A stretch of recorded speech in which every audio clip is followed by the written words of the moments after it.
ایک جنگل میں بہت سے جانور رہتے تھے۔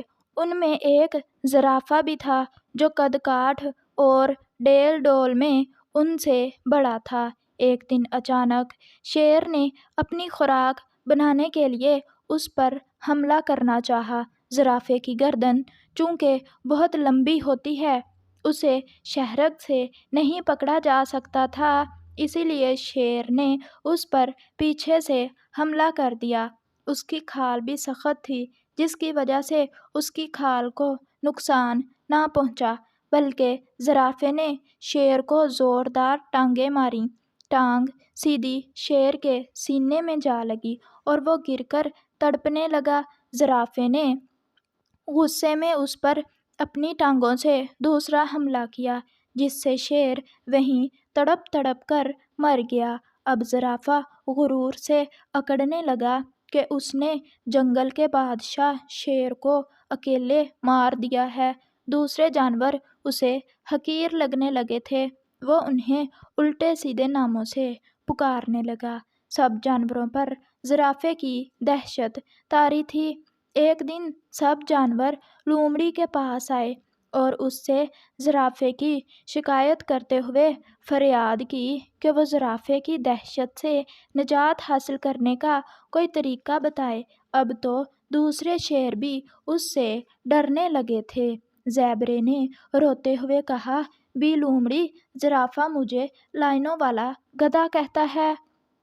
یہ بھی کہتا ہے کہ تم میں اور گدھے میں کوئی فرق نہیں ہے، صرف لائنوں کی وجہ سے تم عقل مند نہیں بن سکتے۔ گدھے نے کہا، زرافہ مجھے ڈھینچو ڈھینچو کہتا ہے اور کہتا ہے کہ جانوروں میں سب سے زیادہ بے وقوف تم ہو۔ ہرنی نے کہا، بی لومڑی، زرافہ مجھے بکری کے خاندان سے ملاتا ہے۔ اونٹ نے کہا، زرافے نے مجھے کہا ہے کہ میری طرح بن جانے سے تم بہادر نہیں بن سکتے، مجھے تو تم بیمار لگتے ہو، دیکھو یہ پھوڑا ہے جسے تم کوہان کہتے ہو۔ بس بس، سب چپ کرو، زرافے کی سب باتیں اسے مغرور ثابت کرتی ہیں، مجھے اس کا بندوبست کرنا ہوگا، لومڑی نے کہا۔ لومڑی زرافے کے سامنے گئی۔ جب زرافے نے اس کی طرف دیکھا تو وہ ہنستی ہوئی دوسری طرف چلی گئی۔ زرافے کو بہت غصہ آیا۔ اگلے دن پھر یہی ہوا۔ زرافے کو اور زیادہ غصہ آ گیا۔ آخرکار اس نے ایک دن لومڑی سے کہا کہ تم میری طرف دیکھ کر ہنستی کیوں ہو؟ اس پر لومڑی نے کہا، جناب، جنگل میں جانور طرح طرح کی باتیں کر رہے تھے کہ ایک خوبصورت بے ڈھنگا، دراز قد، لمبی سی گردن، چھوٹا سا منہ، چار ٹیڑھے پیر، اتنا بڑا بدن اور چھوٹی سی دم والا ایک جانور ہے۔ میں جب بھی تمہیں دیکھتی ہوں تو مجھے ہنسی آ جاتی ہے۔ ویسے تمام جانور سچ کہتے ہیں۔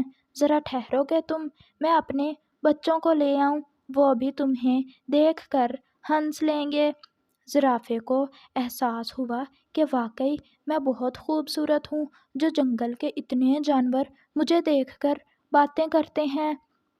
اتنی دیر میں لومڑی اپنے بچوں کو لے کر آئی، وہ بھی زرافے کو دیکھ کر ہنسنے لگے۔ پھر لومڑی زرافے کو سمندر پر لے آئی۔ وہ پانی میں اپنا عکس دیکھ کر شرمندگی محسوس کرنے لگا۔ اس نے دل میں سوچا کہ آج کے بعد میں کسی کو برا بھلا نہ کہوں گا، نہ ہی کسی کا مذاق اڑاؤں گا۔ ہم سب جانوروں کو اللہ تعالیٰ نے بنایا ہے، تو پھر مذاق کیسا؟ تو پیارے بچوں، اس کہانی سے ہمیں یہ سبق ملتا ہے کہ ہمیں کسی کا بھی مذاق نہیں اڑانا چاہیے۔ اگر آپ کو ہماری آج کی ویڈیو اچھی لگی ہو تو ویڈیو کو لائک کریں اور پلیز چینل کو بھی سبسکرائب کر دیں۔